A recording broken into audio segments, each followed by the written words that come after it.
Shalini उब्लिकर्स channel. तो आज हम सीखेंगे 6th स्टैंडर्ड का मैथमेटिक्स का चैप्टर 4 जिसका नाम है ऑपरेशन ऑन फ्रैक्शंस। तो इसके पहले भी हम लोगों ने काफ़ी पार्ट्स में इसका जो प्रीवियस प्रैक्टिस सेट है और कॉन्सेप्ट है वो सीखा हुआ है। हम लोगों ने एडिशन ऑफ फ्रैक्शन सीखा। पहले तो हम लोगों ने सीखा कि इंटीजर और फ्रैक्शन क्या होता है, कौन से टाइप का होता है। कन्वर्जन ऑफ फ्रैक्शन सीखा, देन एडिशन सब्ट्रैक्शन सीखा फ्रैक्शन का, और हम लोगों ने ये भी सीखा कि फ्रैक्शन को नंबर लाइन पे हम लोग को कैसे डिनोट करना है। आज हम सीखेंगे मल्टीप्लिकेशन ऑफ फ्रैक्शंस। तो ये जो सारे पार्ट्स हैं अगर आपने देखे नहीं है पहले से तो आई रिक्वेस्ट कि आप उन्हें ऑलरेडी देख लीजिएगा ताकि आपको ये जो सारा आगे हम लोग कॉन्सेप्ट सीखने वाले हैं और प्रैक्टिस सेट करने वाले हैं सॉल्व, वो आपको आसान लगे सॉल्व करने में और आपको सब कुछ अच्छे से समझ में आए। ठीक है, अगर आपको कोई डाउट है तो आप मुझसे कभी भी पूछ सकते हो, मैं आपका ज़रूर आंसर दूंगी कमेंट्स में। और अगर आपने देखा है पहले कुछ समझा नहीं है तो आप मुझे पूछेगा, या फिर वीडियो जितना आप रिवाइंड करके देखोगे उतना आपके लिए अच्छा है। ठीक है, तो हम स्टार्ट करेंगे अभी हमारे अगले कॉन्सेप्ट के साथ। अभी तक हम लोगों ने प्रैक्टिस सेट 11 कंप्लीट कर लिया है और अभी हम लोग बढ़ेंगे प्रैक्टिस सेट 12 के पास। तो उसके पहले हम लोग सीखेंगे कि मल्टीप्लिकेशन ऑफ फ्रैक्शन क्या कॉन्सेप्ट है।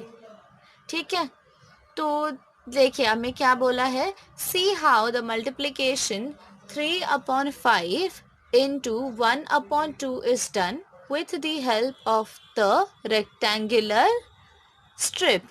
तो हम लोग को 3/5 और 1/2 का मल्टीप्लिकेशन करना है। ठीक है, और हमें रेक्टेंगुलर ये जो हमें स्ट्रिप दी गई है रेक्टेंगुलर, इसके हेल्प से हमें ये सब जो है सीखना है। Draw vertical lines to divide a rectangular strip into 5 parts. तो हम लोगों ने वर्टिकल लाइन बना के उसमें 5 इक्वल हिस्सों में जो है वो रेक्टेंगुलर स्ट्रिप को डिवाइड किया हुआ है। Shade the part that shows the fraction 3/5। तो ये जो 5 पार्ट में जो है हम लोग को फ्रैक्शन 3/5 जितना आता है उतना हम लोग को क्या करना है, शेड करना है। तो अभी हम लोग को क्या बोला था कि 3/5, तो 5 पोर्शन किया था, उसमें से हम लोग को कितना लेना है, सिर्फ 3 पोर्शंस लेना है। तो हम लोग को 5 में से 3 पोर्शंस जो है वो शेड करना है। ठीक है, we have to show 1/2 of 3/5. So, draw a horizontal line to divide the strip into 2 equal parts.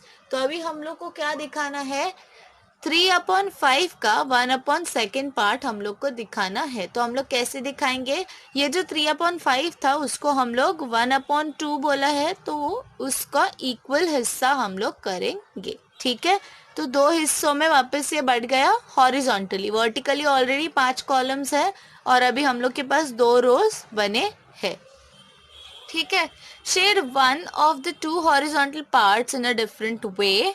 When we divide the strip into 2 equal parts, we also divide the 3/5 part into 2 equal parts. तो अभी हम लोग को क्या बोला था कि ये जो 1 of 2 horizontal parts है ना, मतलब हम लोग ने 3/5 ऑलरेडी किया था। जो शेडेड पोर्शन था तीनों पार्ट का, हम लोग को उसको अलग तरह से क्या करना है, शेड करना है, और जो बचा हुआ है उसको अलग तरह से शेड करना है। ठीक है, तो हमें यहाँ पे देखिए क्या बोला, जब हम लोगों ने इसको हॉरिजॉन्टली स्ट्रिप को डिवाइड किया था तो क्या हो गया, हम लोगों ने ऑल्सो क्या डिवाइड किया, जो हम लोग ऑलरेडी 3/5 वाला पार्ट डिवाइड कर चुके थे, देखिए यहाँ पे आपको ऊपर दिख रहा होगा, उसको भी हम लोगों ने क्या किया, वापस से डिवाइड किया 1/2 में।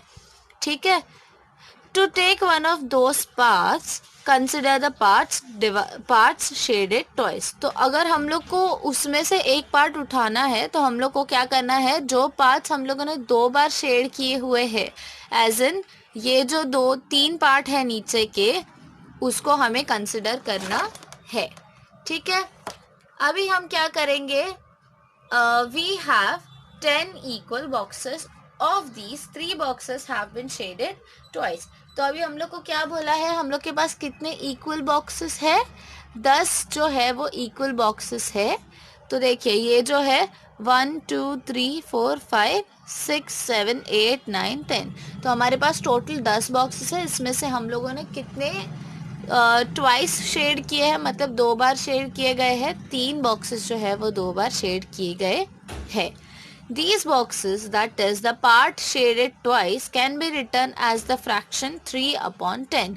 तो ये जो boxes डबल शेड किए गए हैं तो हम लोग उसको क्या लिख सकते हैं, 3/10। तो ये जो टोटल 10 हिस्से थे वो 10 हिस्सों में से कितने डबल शेड हुए हैं, 3 हिस्से, तो 3/10। ठीक है, 3 out of 10। These boxes, that is okay, ये हो गया। तो हम लोगों ने कैसे किया था इसको, कैसे हम लोगों ने टोटल काउंट कैसे किया, हम लोगों ने पहले क्या किया था, 3/5 किया। तो 5 बॉक्सेस में से 3 बॉक्सेस हम लोगों ने शेड किए इनटू 1/2। फिर वो 3 बॉक्सेस में और 5 बॉक्सेस में क्या किया, हाफ इक्वली डिवाइड किया। ठीक है, we can carry out the above multiplication like this. तो हम लोगों ने क्या किया, सीधा सीधा मल्टीप्लीकेशन हो रहा है। देखिए हम लोगों ने क्या कैरी आउट किया, multiplication. 3/5 into 1/2 is what, 3 into 1/5 into 2 is equal to 3/10। तो कैसे किया, numerator multiplies numerator, denominator multiplies denominator. जैसे हम लोगों ने एडिशन सब्ट्रैक्शन में सीखा था वो उतना कॉम्प्लेक्स मल्टीप्लीकेशन नहीं है। एडिशन सब्ट्रैक्शन में you had to do what, you had to equate the numerator and equate the denominator. आपको डिनोमिनेटर जो था एडिशन और सब्ट्रैक्शन में उसको इक्वल करना था, लेकिन मल्टीप्लिकेशन में ऐसा है क्या, बिल्कुल नहीं। मल्टीप्लिकेशन में हम लोग डायरेक्ट मल्टीप्लिकेशन करते हैं, उसमें न्यूमरेटर का न्यूमरेटर से मल्टीप्लिकेशन होता है, डिनोमिनेटर का डिनोमिनेटर से सीधा सीधा मल्टीप्लिकेशन है। ठीक है, अभी आपको तो इसमें कोई डिफिकल्टी होना नहीं चाहिए। तो आपको समझ में आया क्या किया, 3 into 1 numerator into numerator, 5 into 2 denominator into denominator, 3 1 सा 3, 5 2 सा 10, 3/10। लेकिन आपको एक बात जो है वो जो बहुत इंपॉर्टेंट है वो आपको ध्यान में रखना है कि ये जो बीच में अपॉन साइन है और इक्वल साइन है और मल्टीप्लिकेशन साइन है, ये साइंस आपको देना भूलना नहीं है, specially equal and upon sine. क्योंकि अगर आप ये साइन देना भूल जाओगे तो आपके सारे मार्क्स कट जाएंगे, वो पूरा फ्रैक्शन को कोई भी मतलब नहीं रहेगा, उसका मीनिंग उधर ही खत्म हो जाएगा अगर आप अपॉन साइन दोगे नहीं तो। ऑल्सो आपको इक्वल साइन भी बराबर से देना है। अगर आप 2 डॉट जैसा बनाओगे तो उसका पूरा मीनिंग चेंज हो जाएगा। ठीक है, इक्वल साइन इक्वल जैसा ही दिखना चाहिए, और अगर आप साइन देना भूल जाओगे तो वो इक्वेशन ही नहीं बनेगा। ठीक है, तो ये सब आपको अच्छे से ध्यान में देना है। अगर आप प्रैक्टिस करते टाइम पे ही ऐसे अच्छे से प्रैक्टिस करोगे तो आपको आगे बिल्कुल भी कोई तकलीफ नहीं होने वाली है। ठीक है, आपको ऐसे छोटी छोटी सिली मिस्टेक्स नहीं होंगी फिर एग्जाम में। तो देखिए हमें क्या कहा है, now I know when multiplying two fractions the product of the numerator is return in the numerator and that of the denominators in the denominator. तो जैसे मैंने आपको बोला कि जब 2 फ्रैक्शन का मल्टीप्लिकेशन हम करते हैं तो न्यूमरेटर का जो प्रोडक्ट है, मतलब न्यूमरेटर्स को मल्टीप्लाई करने के बाद जो आंसर आता है वो हम लोग कहाँ पे लिखते हैं, न्यूमरेटर में ही लिखते हैं आंसर के। और डिनोमिनेटर का मल्टीप्लिकेशन का जो आंसर है, प्रोडक्ट है, वो हम क्या लिखते हैं, डिनोमिनेटर के ही जगह पे लिखते हैं आंसर के। तो देखिए न्यूमरेटर्स का मल्टीप्लिकेशन का प्रोडक्ट कहाँ लिखा, न्यूमरेटर में लिखा, और डिनोमिनेटर का मल्टीप्लिकेशन का प्रोडक्ट लिखा डिनोमिनेटर में। ठीक है, देखते हैं एक solved example. Sulochana Bai owns 42 acres of farm land. तो जो सुलोचना बाई है वो क्या करती है, 42 एकर्स जो है उनका खुद का फार्म लैंड है, खेती है। If she planted wheat on 2/7 of the land, on how many acres has she planted wheat. तो उन्होंने अगर अपना जो टोटल 42 एकर्स का फार्म लैंड था उस पर अगर 2/7 जो पोर्शन था उस पे उन्होंने क्या किया है, व्हीट प्लांट किया है, तो कितना एकर्स है वो। ठीक है, ये जो है आपको ये पोर्शन में बताया गया कि इतना इतना परसेंट जो है पोर्शन है, इतना इतना 2/7 आपका 42 एकर्स का कितना हिस्सा किया है, 7 हिस्सा किया है। 7 में से उसमें 2 हिस्सों में क्या किया हुआ है, उसने व्हीट प्लांट किया हुआ है। ठीक है, तो जैसे हम लोगों ने ऊपर सीखा था कि 3/5 था, तो हम लोगों ने 5 बॉक्सेस, उसमें से 3 बॉक्सेस, तो यहाँ पे 7 बॉक्सेस किए 42 एकर्स के, उसमें से हम लोगों ने कितने बॉक्सेस शेड करने हैं, सिर्फ 2 बॉक्सेस ही शेड करने हैं। तो उतना ही जो पोर्शन है वो क्या किया है, उसने वीट प्लांट किया है। तो टोटल कितना एकर्स है जिसमें उसने वीट प्लांट किया है, ये हमें फाइंड आउट करना है। आपको समझ में आया आपको क्या पूछा है, बराबर से आपको एकर्स में उनको जवाब देना है। तो हम क्या करेंगे, वी मस्ट फाइंड आउट 2/7 और 42 एकर्स। हमें ढूंढना पहले क्या होगा, सबसे पहले ढूंढना है कि जो 2/7 पार्ट जो है वो कितना होता है 42 एकर्स का। तो हम क्या करेंगे, हम मल्टीप्लिकेशन करेंगे। 42 एकर्स पूरा होल नंबर है, तो हम लोग क्या करेंगे, इसका डिनोमिनेटर नहीं है, इसके लिए अपॉन 1, क्योंकि 1 से आप कोई भी नंबर को डिवाइड करोगे तो आंसर क्या आएगा, वही नंबर आएगा। तो अगर हम लोग के पास कोई डिनोमिनेटर नहीं होगा तो विल डू अपॉन 1, ठीक है। 42/1 इंटू 2/7। अभी क्या करेंगे, is equal to numerator numerator का मल्टीप्लीकेशन, डिनोमिनेटर डिनोमिनेटर का मल्टीप्लीकेशन। तो 42 इंटू 2/1 इंटू 7। तो हम लोगों ने 42 को कैसे डिवाइड किया, देखिए यहाँ पे 42 का हम लोगों ने फैक्टराइजेशन किया। अब डायरेक्ट आंसर निकाल के भी उसको क्या कर सकते हो, डिवाइड कर सकते हो 7 से, लेकिन हम लोगों ने इजी होने के लिए क्या किया, 6 7 जा में 42 को हम लोगों ने फैक्टराइज किया। 6 7 जा एंड इंटू 2 वैसे ही रहेगा, एंड अपॉन 7 1 जा 7 इज इक्वल टू 12। अभी हम लोग क्या किए, 7 और 7 क्या हो जाएगा, कैंसिल हो जाएगा, क्योंकि 7 1 जा 7 हो जाएगा एंड 6 इंटू 2 ही बचेगा। तो 6 2 जा क्या हो गया, 12 हो गया, ठीक है। हेंस आंसर क्या आएगा, Sulochana by has planted wheat on 12 acres of land. तो सुलोचना बाई ने क्या किया, गेहूं जो है वो कितने एकड़ लैंड पे किया प्लांट, 12 एकड़ लैंड पे किया, ठीक है। आपको समझ में आया है तो काफी अच्छी बात है। तो भाई अभी हम लोग का क्या गया है, प्रैक्टिस सेट 12 आ गया है और हम इसे क्या करेंगे, अभी अच्छे से सॉल्व करेंगे। तो जैसे हम लोगों ने पिछले पार्ट्स में किया था कि मैंने आपको कुछ सम सॉल्व करके दिखाए थे और बाकी के जो सम थे वो मैंने फोटो में डाले हुए थे, तो हम वैसे ही करेंगे। तो कुछ सम हम सॉल्व करते हैं, जो भी हमें डिफ़िकल्ट लगेगा वो, वैसे तो सारे आसान ही है। और मैंने आपको पहले भी कहा हुआ है कि टेबल आपको बाय हार्ट करना बहुत एसेंशियल है, बहुत ज़रूरी है। अगर आपने टेबल बाय हार्ट किए हुए हैं और आप रोज़ रिवाइज कर रहे हो तो ये आपके लिए बहुत ही एकदम बाय हाथ का खेल होने वाला है, ठीक है। तो अभी हम लोग बढ़ेंगे सॉल्व करने की तरफ। तो प्रैक्टिस सेट 12 है, उसमें हम लोग को मल्टीप्लिकेशन करना है और हमारा फर्स्ट क्वेश्चन है 7/5 इंटू 1/4। तो हम करेंगे इसका मल्टीप्लिकेशन। तो देखिए अभी हम स्टार्ट करते हैं मल्टीप्लिकेशन करना, ठीक है। हमारा first question is what, 7/5 into 1/4।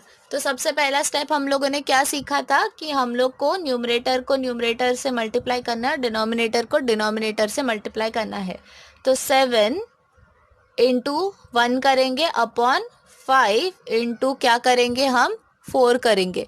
तो न्यूमरेटर और न्यूमरेटर का मल्टीप्लिकेशन एंड डिनोमिनेटर का मल्टीप्लिकेशन, और हम लोग को जो है अपॉन साइन लिखना बिल्कुल भी भूलना नहीं है और इक्वल साइन देना भी हरगिज भूलना नहीं है, ठीक है। 7 1 जा 7 अपॉन 5 4 जा 20 आ गया हमारा आंसर। अभी हम लोग इसका रिड्यूस फॉर्म कर सकते हैं क्या, नहीं, क्योंकि दोनों एक ही टेबल में नहीं आते हैं। 7 प्राइम नंबर है और 27 के टेबल में आता नहीं है, ठीक है। तो ये हो गया हमारा फाइनल आंसर। अभी हम दूसरा सॉल्व करेंगे सम, जो है हमारा दूसरा सम 6/7 इंटू 2/5, ठीक है। तो 6/7 इंटू 2/5 कैसे करेंगे, वापस numerator into numerator, denominator into denominator, equal sign देना बिल्कुल भी नहीं भूलेंगे हर बार की तरह। 6 into 2/7 into 5 is equal to what, 6 2 जा 12 अपॉन 7 5 जा 35। अभी इसका भी रिड्यूस फॉर्म हो नहीं सकता है, तो हम क्या करेंगे, इसको वैसे ही छोड़ देंगे। तो हमारा final answer is what, 12/35। Third करेंगे सॉल्व। थर्ड सम क्या है, 5/9 इंटू 4/9। तो देखिए मैंने आपको बोला तो था कि हम लोग बाद में डाल देंगे फोटोज में, लेकिन अभी छोटा सा ही है एक्सरसाइज, तो हम लोग क्या करते हैं सारे सम सॉल्व कर लेते हैं। ठीक है, तो हम लोग क्या करेंगे, न्यूमरेटर का पहले मल्टीप्लिकेशन करेंगे 5 into 4 upon 9 into 9 is equal to क्या आएगा हमारा आंसर, 5 4 जा 20 अपॉन 9 9 जा 81। तो अभी हम लोग इसका रिड्यूस फॉर्म कर सकते हैं क्या, क्या ये दोनों एक ही टेबल पे आते हैं, नहीं, तो हम लोग क्या करेंगे, इसको वैसे ही छोड़ेंगे। ये है हमारा final answer. Fourth is 4 upon 11 into 2 upon 7। तो अभी क्या करेंगे, न्यूमरेटर इंटू न्यूमरेटर, 4 2 जा अपॉन 11 7 जा, जो है दोनों डिनोमिनेटर, 4 2 जा 8, 11 7 जा 77। ठीक है, आई होप आप टेबल रोज बाय हार्ट कर रहे हो, रिवाइज कर रहे हो, ताकि आपको क्या हो जाए, आसानी हो जाए सॉल्व करने में। सारे क्वेश्चंस जो है हम लोग अभी कर रहे हैं, बहुत इसेंशियल है आपके लिए कि आप टेबल जो है वो उसका बाय हार्ट करते रहो, रिवाइज करते रहो, और अगर आप अभी करोगे तो आपको आगे तकलीफ नहीं आएगा। अभी आप 6th स्टैंडर्ड में हो और आपको पूरा